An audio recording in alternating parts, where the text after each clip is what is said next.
ಹರೇ ಶ್ರೀನಿವಾಸ. ಆವ ಕುಲವು ರಂಗ ಅರಿಯಲಾಗದೋ, ಆವ ಕುಲವೆಂದರಿಯಲಾಗದೋ, ಗೋವ ಕಾಯ್ವ ಗೊಲ್ಲನಂತೆ ದೇವಲೋಕದ ಪಾರಿಜಾತ ಹೂವ ಸತಿಗೆ ತಂದನಂತೆ. ಆವ ಕುಲವು ಗೋಕುಲದಲ್ಲಿ ಪುಟ್ಟಿದನಂತೆ, ಗೋವುಗಳನ್ನು ಕಾಯ್ದನಂತೆ. ಗೋಕುಲದಲ್ಲಿ ಪುಟ್ಟಿದನಂತೆ, ಗೋವುಗಳನ್ನು ಕಾಯ್ದನಂತೆ.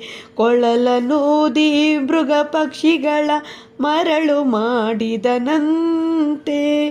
ತರಳತನದಿ ವರಳ ನೆಗೆಯಿ ಮರವ ಮುರಿದು ಮತ್ತೆ ಹಾರಿ ತೆರೆದು ಬಾಯೊಳು ಇರೆಳು ಲೋಕವ ಇರಿಸಿ ತಾಯಿಗೆ ತೋರ್ದನಂತೆ. ಆವ ಕುಲವು ರಂಗ ಅರಿಯಲಾಗದೋ, ಗೊಲ್ಲತಿಯರ ಮನೆಯ ಪೊಕ್ಕು ಕಳ್ಳತನವ ಮಾಡಿದನಂತೆ. ಗೊಲ್ಲತಿಯರ ಮನೆಯ ಪೊಕ್ಕು ಕಳ್ಳತನವ ಮಾಡಿದನಂತೆ. ವಲ್ಲದ ಪುತನಿ ವಿಷವನುಂಡು ಮೆಲನೆ ತೃಣನ ಕೊಂದನಂತೆ.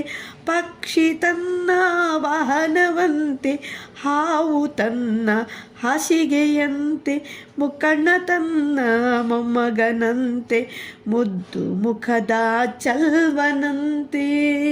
ಆವ